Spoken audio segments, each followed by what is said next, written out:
میں تقریر نہیں کرنی ہے مجھے، حدیث شریف میں ہے، چند باتیں آپ کے سامنے پیش کروں۔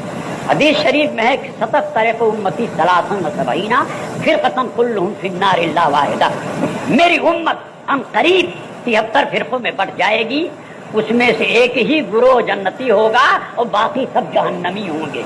کان کھول کر سن لیجئے، وہ لوگ خاص طور پر کان کھول کر سن لیں جو یہ کہتے ہیں کرے یہ مولوی لوگوں کا جھگڑا ہے، یہ مولوی لوگوں کا جھگڑا نہیں ہے، یہ حضور کا ارشاد ہے، اور حضور نے جو فرمایا ہے وہ ہو کر رہے گا۔ درخت اپنی جگہ سے چل سکتا ہے، پہاڑ اپنی جگہ سے ہل سکتا ہے، بہتا ہوا تھارا رک سکتا ہے، مگر میرے پیارے مصطفیٰ کا فرمان نہیں چل سکتا ہے۔ جو انہوں نے فرمایا ہے وہ ہو کر رہے گا کہ ان کی امت 73 فرقے میں بٹے گی، جس میں سے ایک ہی گروہ جنتی ہوگا، باقی سب جہنمی ہوں گے۔ جو لوگ یہ کہتے رہے یہ سب جھگڑے کی باتیں ہیں، اس میں پڑھنے کیا ضرورت ہے، نماز روزہ کرو بس، یہ خیال ان کا غلط ہے۔ نماز روزہ تو قادیانی بھی کرتا ہے، دیوبندی بھی کرتا ہے، غیر مقلد بھی کرتا ہے، مودودی بھی کرتا ہے، اور ہم اہل سنت و جماعت بھی بحمدہ تعالیٰ کرتے ہیں۔ تو صرف نماز روزہ کی سے جو ہے حق پر ہونے کا ثبوت نہیں، نماز روزہ جو ہے کسی کا یہ اس کے حق پر ہونے کا ثبوت نہیں۔ قادیانی نماز روزہ کرتے ہیں، کلمہ پڑھتے ہیں، مگر اس کے باوجود دیوبندیوں نے ان کو مرتد قرار دیا ہے کہ ان کے پیچھے نماز پڑھنا جائز نہیں۔ فتاوی دارالعلوم دیوبند اٹھا کر دیکھ لیجئے، آپ کے پاس نہ ہو تو ہمارے دارالعلوم جدیہ میں آ کر دیکھ لیجئے آپ کہ وہ کلمہ پڑھنے والے ہیں، وہ نماز پڑھنے والے ہیں قادیانی، زکات دینے والے ہیں قادیانی، روزہ رکھنے والے ہیں قادیانی، مگر ضروریات دین میں سے ایک بات کا انکار کر دیا تو دیوبند والوں نے ان کو کافر و مرتد قرار دیا۔ اور مرتضی حسن دربھنگی نے کتاب لکھی اشد العذاب علی مسیلمۃ الپنجاب، اشد العذاب علی مسیلمۃ الپنجاب، یعنی پنجاب کے مسیلمہ پر سخت عذاب۔ تو پنجاب کا مسیلمہ کون؟ وہی غلام احمد قادیانی۔ تو اس کتاب پر دیوبند کے تمام مولوی جو اس زمانے میں زندہ تھے سب کے دستخط، سہارنپور کے تمام مولویوں کے دستخط ہے، وہ کتاب دیکھی جا سکتی ہے میرے پاس موجود۔ اور بھوپال کے تمام وہابی دیوبندی مولویوں نے، بنارس کے تمام وہابی دیوبندیوں نے اس بات پر دستخط کیا ہے کہ غلام احمد قادیانی کافر و مرتد، کافر و مرتد۔ اب رہا یہ سوال کہ ہم غلام احمد قادیانی کو کیا کہتے ہیں، تو ہم کو تو لوگ کہتے ہیں کہ صاحب یہ سنی لوگ، بریلوی لوگ جو ہیں لوگوں کو کافر بناتے ہیں، لیکن یہ خیال غلط ہے، ہم کسی کو کافر بناتے نہیں، کسی مسلمان کو ہم کافر بناتے نہیں ہیں، بلکہ جو کافر ہوتا ہے اس کا کافر ہونا صرف بتاتے ہیں، بناتے نہیں، بتانے کا صرف کام کرتے ہیں۔ جس طرح سے ضروریات دین میں سے ایک بات کا انکار کیا غلام احمد قادیانی تو کافر ہو گیا، ایسے ہی دیوبند کے مولویوں نے بھی اپنے کفریات قطعیہ کی بنا پر کفر میں مبتلا ہوئے اور مرتد ہو گئے۔ تفصیل کے لیے فتاوی حسام الحرمین دیکھا ہے آپ کہ مکہ معظمہ مدینہ طیبہ کے علماء کرام مفتیان اعظام نے ان کے کافر ہونے کا فتویٰ دیا۔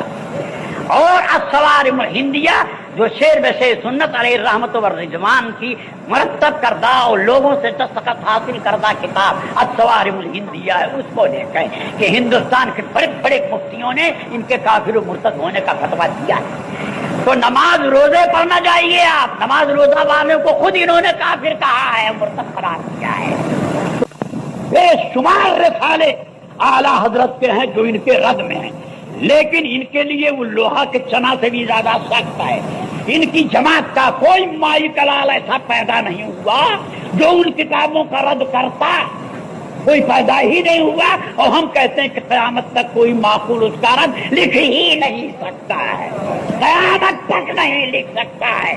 ان کا عقیدہ کہ اللہ جھوٹ بول سکتا ہے، اس پر اعلیٰ حضرت نے سبحان السبوح لکھ دیا، تو کوئی ان کی جماعت کا ایسا فرد پیدا نہیں ہوا کہ جو اس کا وہ جواب لکھ دیتا۔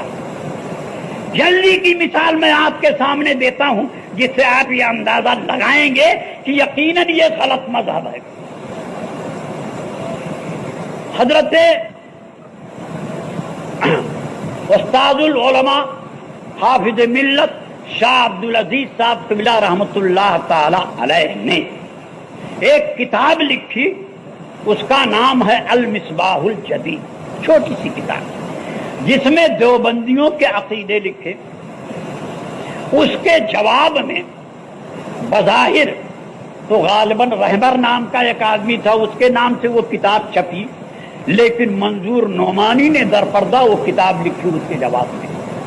اس کا نام رکھا مقام الحدیث، ادھر تھا تو المصباح الجدید نیا چراغ، المصباح الجدید نیا چراغ، نئے چراغ کے جواب میں ادھر سے مقام الحدیث یعنی لوہے کا ہتھوڑا پیش کیا۔ مقام الحدیث مانے لوہے کا ہتھوڑا۔ اب اس کے جواب میں جو پھر حافظ ملت قبلہ نے لکھا اپنے شاگرد مولانا مفتی محبوب صاحب کے نام سے، اس کا نام رکھا العذاب الشدید۔ تو آج تک کوئی مائی کا لال اس جماعت میں پیدا نہیں ہوا جو العذاب الشدید کا جواب دیتا۔ یہ قرض ان پر، ان کے آباء و اجداد پر پڑا ہوا ہے، قرض باقی ہے جس کو وہ ادا نہیں کر سکتے آج تک۔ اگر ان کا مذہب حق ہے تو ان سے کہیے کہ تم العذاب الشدید کا جواب دو۔ کیا وجہ ہے کہ المصباح الجدید انہوں نے لکھی، تم نے مقام الحدید لکھی، پھر اس کے جواب میں العذاب الشدید، تو اس کا جواب تم کیوں نہیں دے سکے؟ چاروں سانہ کیوں چت ہو گئے؟ آج پیسے کے بلبوتے پر اپنا مذہب پھیلانا چاہتے ہو، لیکن جو لوگ کی حق کے پہچاننے والے ہیں ان کو تم کبھی گمراہ نہیں کرتے۔ میں کہتا ہوں العذاب الشدید کا جواب ان پر اور ان کے پرکھوں پر قرضہ باقی ہے۔ ہمت ہو تو اس کا جواب یہ دے دیں، اور یہ جواب نہیں دے سکے، یہی اس بات کا کھلا ہوا ثبوت ہے کہ یہ غلط ہے۔ دوسری بات سنیں آپ، اس کے بعد کی بات کہ حضرت علامہ ارشد القادری صاحب قبلہ نے زلزلہ لکھا، اور وہ تمام باتیں اس کتاب میں انہوں نے پیش کر دی کہ جن کو یہ لوگ بزرگان دین کے ساتھ کرنے کو، یا بزرگان دین کے ساتھ جو سنی پیش آتے ہیں، اس بنیاد پر ان کو مشرک و کافر قرار دیا کہ یہ مسلمان ہی نہیں رہیں گے، شرک و کفر میں مبتلا ہو گئے۔